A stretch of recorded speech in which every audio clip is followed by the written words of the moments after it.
En nuestro entorno, cada día, vivimos más o menos expuestos a las mentiras, pero sin lugar a dudas, es casi seguro que no pasamos ni un día sin escuchar alguna, nos demos cuenta de ello o no. Y si hacemos un justo acto de contrición, seguramente reconoceremos que en más de una oportunidad hemos dicho alguna mentirijilla, sea para evitar un perjuicio o conseguir un beneficio. En la mayoría de las ocasiones, esos pequeños retoques de la realidad, ocultamientos o mentiras piadosas no tienen mayores consecuencias, pero cuando se trata de las mentiras dentro de una relación de pareja, las cosas pueden ser muy distintas. Y es que se supone que nuestra pareja es una de las personas en las que más confianza tenemos, y la sinceridad es una de las bases más sólidas sobre las cuales descansa una sana relación. Pero hay casos en que las relaciones ya arrancan mal, sostenidas desde el inicio en una mentira o en la omisión consciente de una realidad, sea por vergüenza, por ambición o por miedo. Y como reza el dicho, las mentiras tienen las patas muy cortas, y cuando son grandes, las consecuencias pueden ser incluso fatales. Un terrible ejemplo es el caso que os traigo hoy, sucedido en julio del 2008 en España. El suceso tuvo prácticamente una sola protagonista, Mónica Juanatey Fernández, originaria de Noia, un municipio de La Coruña en la Comunidad Autónoma de Galicia.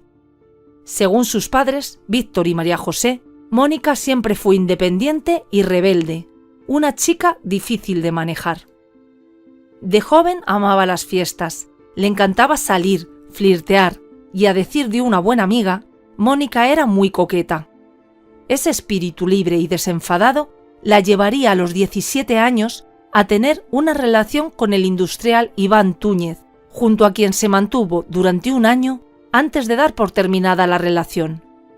Poco después, Mónica se enteró de que estaba embarazada, y aunque Túñez quería someterse a una prueba de ADN para saber si el bebé era suyo, ella nunca lo permitió.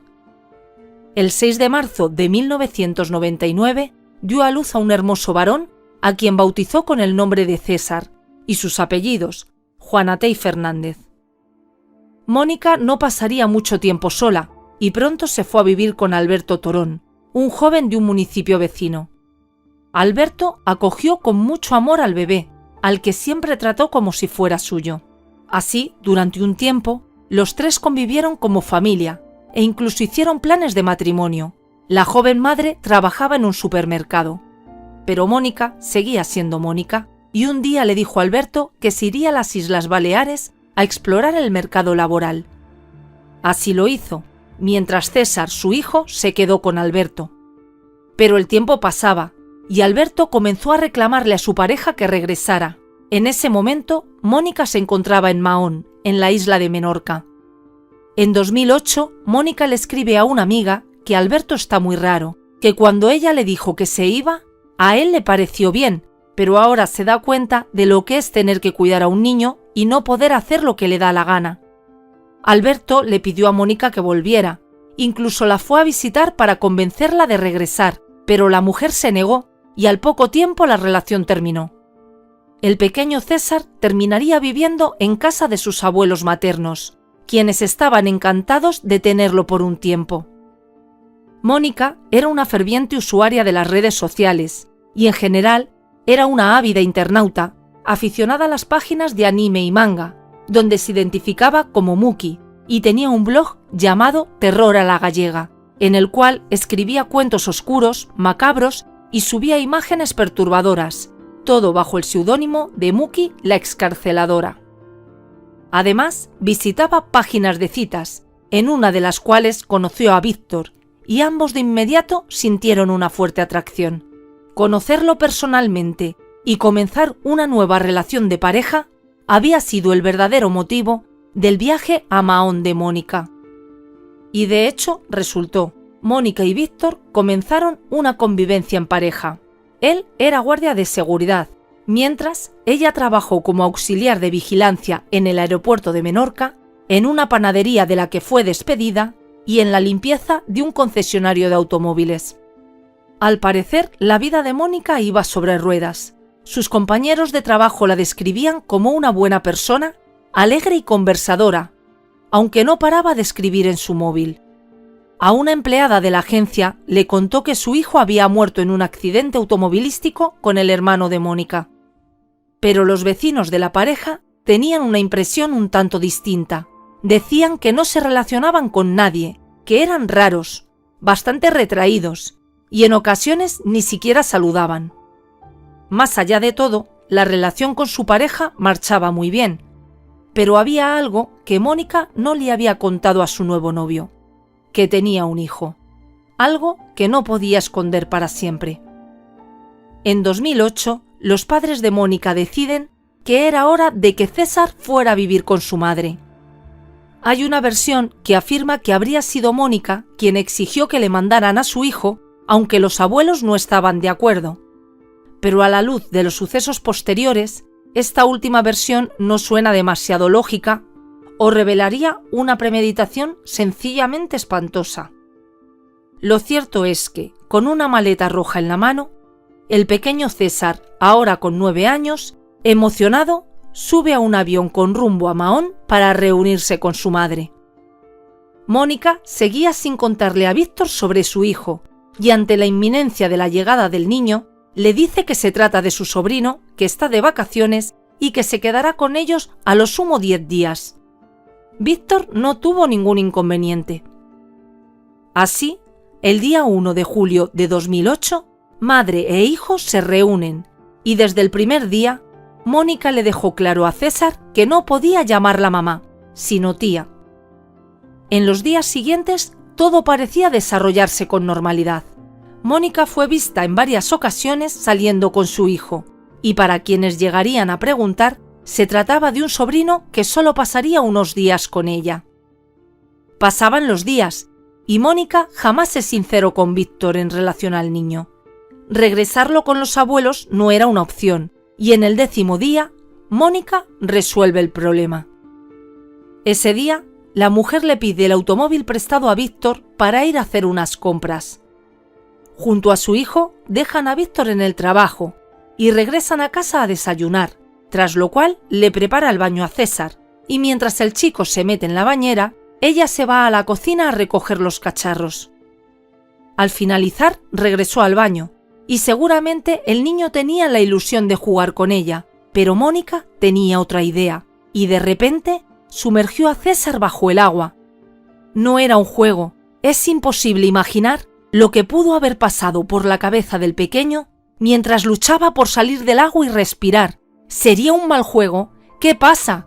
El ser que más quería lo estaba ahogando.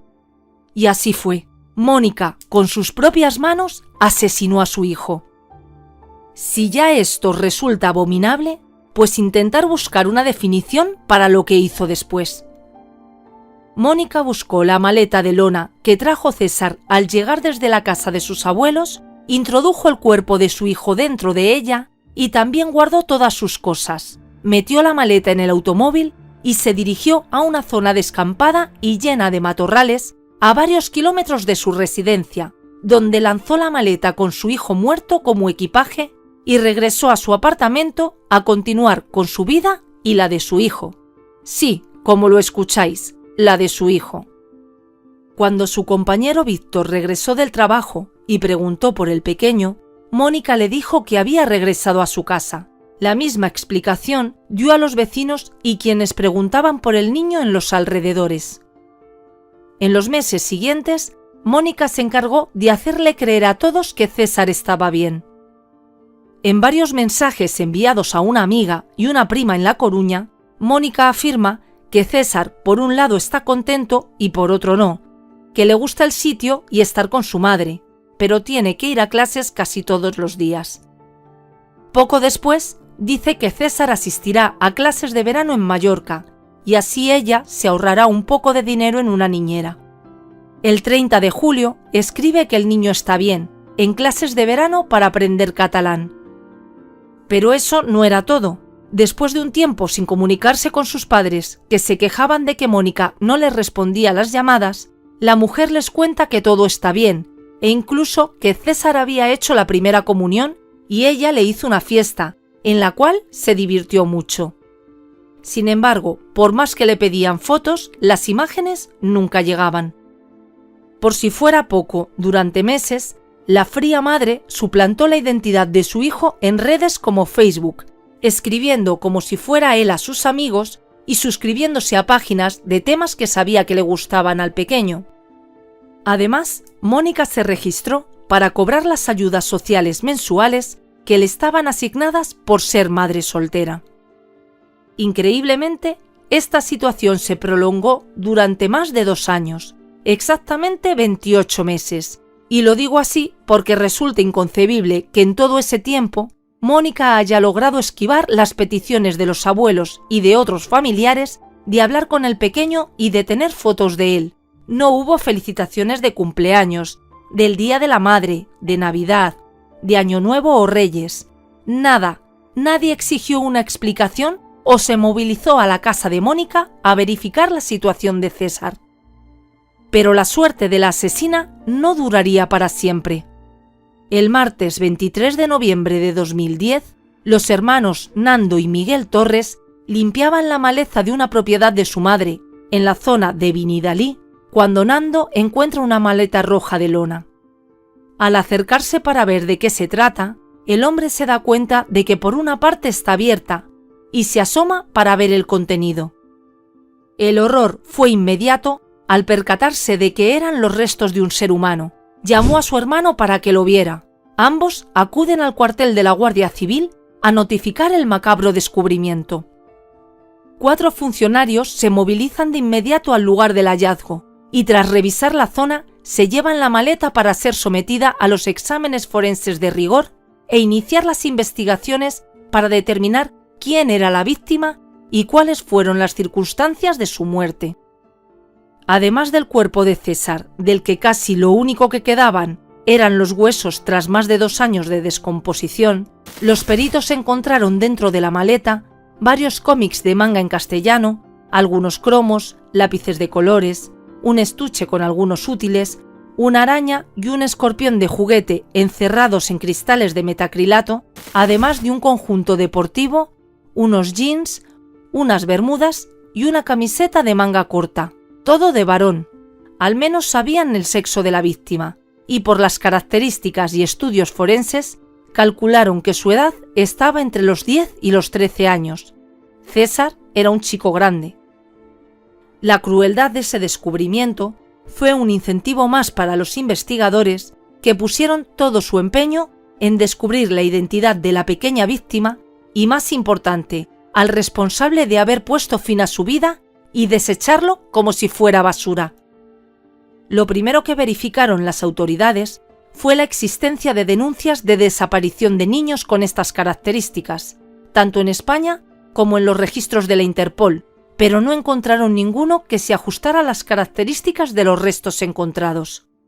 Los exámenes de laboratorio y ADN que podrían arrojar información aún tardarían en ser completados. Revisando la maleta, encontraron parte de un ticket de viaje aéreo que comenzó a dar pistas al menos de la zona en la que la maleta se había movilizado. El año de edición del cómic de Naruto, el tipo de reloj y la ropa ayudaron a establecer una fecha aproximada del asesinato, pero la pieza clave de esta investigación la había dejado el propio César. Dentro del estuche y debajo del borrador, el chico había escrito César JF, y aunque el tiempo había hecho lo suyo borrando bastante la inscripción, los investigadores lograron encontrarla y leerla. Con esta información iniciaron una búsqueda en el Registro de Documento Nacional de Identificación, buscando chicos llamados César y cuyas iniciales de apellido fueran JF, y dan con un nombre que cuadra con los datos y con las características del cadáver: César Juanatey Fernández. El DNI de César estaba caducado y no se había tramitado su renovación. La dirección del DNI era la casa de los abuelos del chico. Igualmente, en el registro estudiantil confirmaron que estuvo en un colegio de A Coruña hasta 2008, cuando terminó de cursar tercero de primaria, y que su expediente de estudiante había sido cerrado por mudanza del niño, pero no había nada que sustentara que el pequeño fuese inscrito en ninguna otra institución educativa. Con toda esta información, la ley toca la puerta de la pareja Juana Tey Fernández, los abuelos de César, quienes explican que cerraron el registro del colegio del niño cuando lo enviaron a vivir con su madre a Menorca.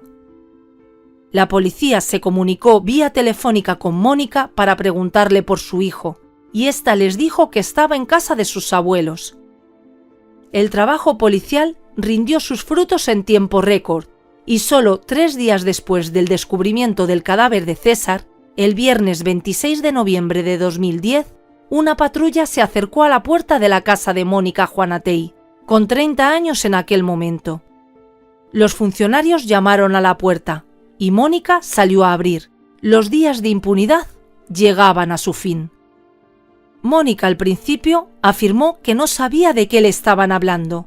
Después diría que era su sobrino y había regresado a casa, pero los oficiales de policía insistieron en que debía acompañarlos y así fue.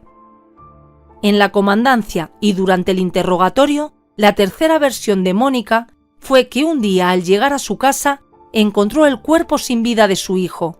Afirmó que entró en pánico y por eso metió el cadáver de César junto con sus pertenencias en la maleta y lo abandonó. Sin embargo, tras horas de interrogatorio y enfrentada a las pruebas, Mónica terminaría confesando que había ahogado a su hijo en la bañera, aunque dijo que lo hizo sin pensarlo. Dijo que se quedó con su hijo en los brazos mucho rato, acunándolo antes de deshacerse del cadáver. Según la policía, Mónica nunca se mostró arrepentida, nunca tuvo intención de confesar, ni siquiera intentó fingir una falsa denuncia por la desaparición de César. Por el contrario, continuó su vida como si nada, haciéndole pensar a todos que el pequeño seguía vivo y hasta cobrando su ayuda social. Los padres de Mónica estaban de acuerdo, creían a su hija capaz de maquinar algo así, porque siempre le costó asumir sus deberes maternos. Todos en Noya estaban impactados, al igual que sus vecinos, compañeros de trabajo y hasta su pareja, Víctor. Nadie podía asimilar el golpe. El 29 de noviembre, Mónica fue imputada por homicidio doloso y el juez ordenó su detención sin fianza posible. Enfrentaba una pena de hasta 25 años. Momentos después era subida a un avión con rumbo a Palma, lugar donde se encuentra la prisión. No lloró, no escondió su cara de los periodistas, solo pidió un chicle a los guardias antes de que el vuelo despegara. Tras llegar a la cárcel de Sóller, fue puesta en aislamiento. La difusión pública de los terribles detalles del hecho hizo temer a las autoridades que las demás reclusas pudieran agredirla. Pero eso no sucedió. Las demás presas no la repudiaron. Según las autoridades penitenciarias, Mónica se había integrado perfectamente y le iba muy bien en la escuela de adultos de la prisión. Afirmaban que era una mujer muy inteligente, con mucho carisma, por lo que la gente se acercaba a ella con facilidad, aunque también dijeron que siempre era muy coqueta con los hombres. El compañero de Mónica, Víctor, hasta llegó a sentirse culpable de que la mujer hubiese asesinado a su hijo por él. Aseguró que debió haberle contado de su hijo e incluso llegó a decir que estaría dispuesto a perdonarla.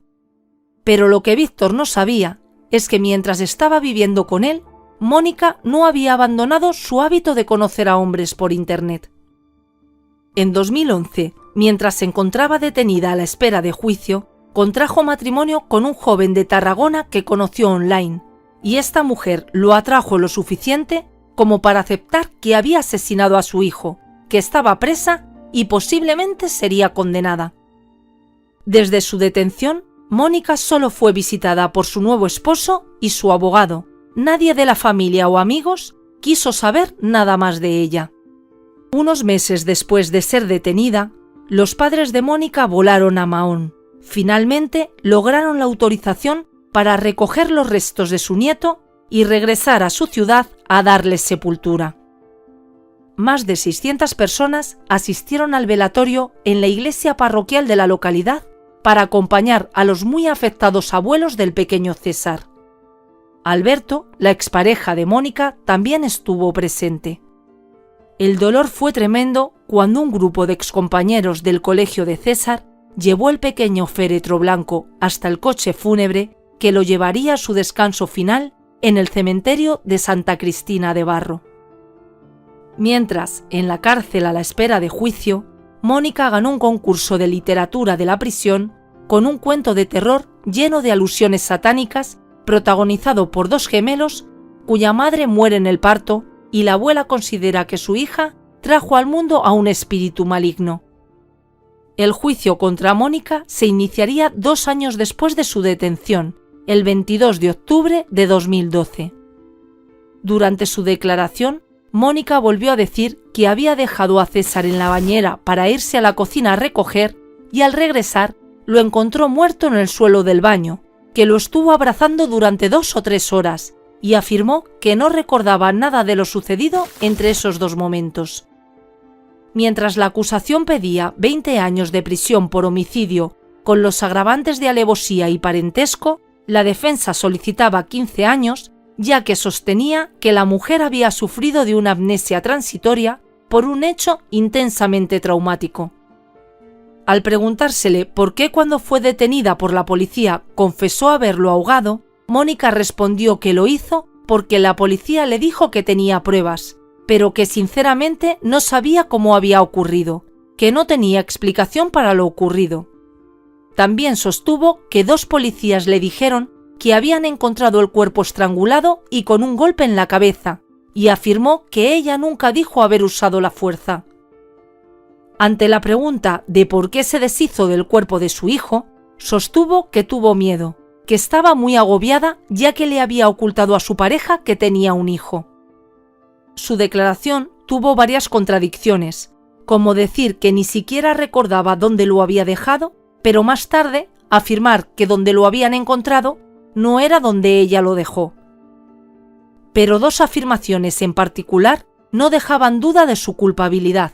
La primera fue que no había nadie más en la casa, y la otra, cuando le preguntaron si creía que había podido ser un accidente, ella respondió que cómo se iba a ahogar solo un niño de 9 años.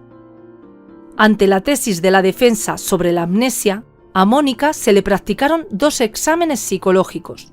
Los expertos determinaron que era una persona normal, sin problemas relevantes que pudieran haber provocado una limitación de sus facultades, y que con seguridad distingue lo que está bien de lo que está mal, y es capaz de controlar sus impulsos.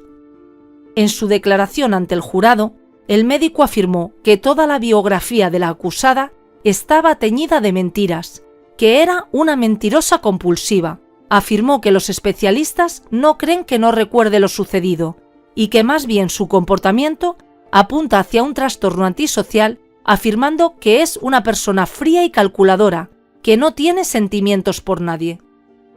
Los forenses explicaron que los psicópatas, como Mónica, no son cuidadosos al planificar sus crímenes, pues no valoran las consecuencias de sus actos y creen que la mujer ya sabía lo que iba a hacer cuando César llegó a su casa. Solo esperaba la oportunidad y la encontró con el baño del niño. Durante las sesiones que duraría el juicio, Mónica siempre se mostró tranquila, con la cabeza ladeada y el rostro semicubierto por su rizada cabellera. Solo se la vio afectada y sollozar cuando le fue mostrada la maleta roja con la que su hijo llegó a Menorca y en la que luego ella tiraría su cuerpo. Y ahí diría: «Aún lo quiero». En el juicio declararon los hombres que habían sido sus parejas. Alberto afirmó que había querido al niño como si fuera suyo, pero que Mónica, desde que se fue a Menorca, no quiso saber nada más de su hijo. Por su parte, Víctor, su compañero en el momento de los hechos y una de sus amigas, afirmaron que Mónica no mostró ningún cambio de carácter después de la muerte de César. No fue un punto de inflexión en su vida, y nada podía hacer creer que hubiese sufrido una pérdida tan terrible. En solo 10 horas, el jurado tomó una decisión declarando a Mónica Juanatey Fernández culpable del homicidio de su pequeño hijo. los argumentos de la defensa solo convencieron a uno de los 9 miembros. Ante la decisión, una vez más, Mónica no demostró ninguna reacción, ningún sentimiento. Una semana después, el 31 de octubre de 2012, el juez dictaría sentencia condenándola a 20 años de prisión. En su escrito, el magistrado apunta al reproche ya no jurídico, sino social, de una madre que mata intencionalmente a su hijo, y aún más si éste tiene solo 9 años, y hace hincapié sobre la actitud posterior de Mónica de ocultar el cuerpo y fingir durante más de 2 años que César seguía con vida. Además, señala que la mujer aprovechó el estar sola en casa y el momento en el que su hijo estaba en la bañera para actuar de forma súbita, sorpresiva e inesperada, lo que evitó toda posibilidad de defensa del niño, asegurando así el éxito de su acción. Tiempo después, esta sentencia fue apelada sin éxito ante el Tribunal Superior de Justicia de Baleares. En el momento de los hechos, la legislación española aún no contemplaba la pena de prisión permanente revisable, que en la actualidad sí que existe para crímenes de lesa humanidad y el asesinato de menores de 16 años. Sin duda, este caso hubiese sido un firme candidato para aplicar esta legislación. Hasta la última información disponible, Mónica sigue recluida y a pesar de ya haber cumplido 1/4 de la pena, no ha solicitado o no se le ha concedido ningún permiso de salida. Si hay algo que nos deja claro este caso, es que las mentiras, más tarde o más temprano, salen a la luz, y los mentirosos tendrán que asumir las consecuencias, sean cuales sean. Quizás si Mónica hubiese valorado las repercusiones al tomar la decisión de asesinar a su hijo, habría preferido contarle la verdad a su pareja, con la que de todas formas terminó, y César seguiría con vida. Bueno, y hasta aquí la historia de hoy. Me gustaría que dejes tu comentario u opinión. Cuéntame qué opinas de este detestable asesinato. Antes de irte, te pido que dejes un me gusta. Y si este contenido es de tu interés, suscríbete.